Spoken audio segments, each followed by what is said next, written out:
A fragile calm in Gaza was shaken on Friday after the Israeli military opened fire on a vehicle it said had crossed a ceasefire demarcation line, killing at least 9 Palestinians, including 4 children, according to Gaza's civil defense agency. The Israeli army said troops fired warning shots at what they described as a suspicious vehicle before targeting it to remove the threat.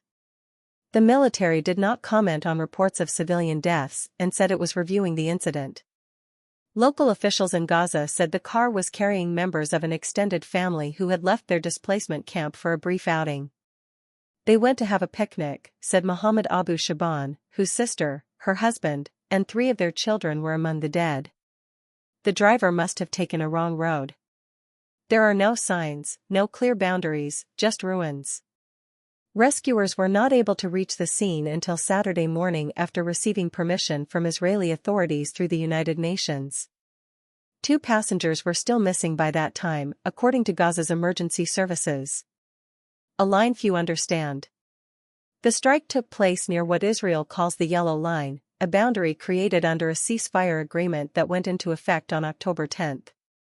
Israeli forces withdrew to positions behind that line but remain in control of roughly half of Gaza. Israel's defense minister, Israel Katz, ordered physical markings to be placed along the line on Friday, saying they would warn Hamas terrorists and Gaza residents that any violation will be met with fire. But many Gazans say the line is nearly impossible to recognize. No one knows where it is, said Rania Nasser, a teacher from Beit Lahia. The maps are unclear, and we have no internet or signs. People move around trying to survive. Ceasefire under strain. The shooting came just a week after a ceasefire brokered by the United States, Qatar, and Egypt halted large-scale fighting between Israel and Hamas after nearly a year of war. The truce included prisoner exchanges and a partial Israeli withdrawal. Hamas has so far released 20 living Israeli hostages and the remains of 10 others, while Israel freed about 2,000 Palestinian prisoners and returned more than 100 bodies to Gaza. But tensions have remained high. Israeli forces have continued to target what they call imminent threats, while Hamas accuses Israel of repeated violations. On Friday, Israeli troops also reported killing several militants in the southern city of Khan Yunis after they emerged from a tunnel. In Rafah, soldiers came under fire but reported no injuries.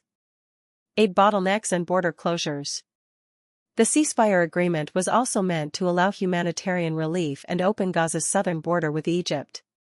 But on Saturday night, Prime Minister Benjamin Netanyahu announced that the Rafah crossing would remain closed until further notice, linking its reopening to Hamas's cooperation in returning the remains of Israeli hostages.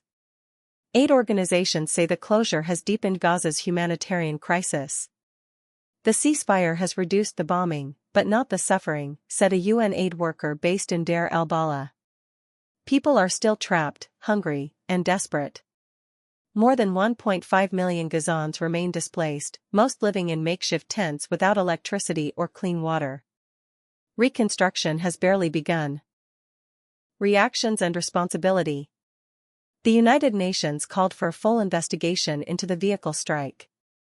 We are deeply alarmed by reports of civilian casualties near the ceasefire line, said a spokesperson for Secretary-General Antonio Guterres.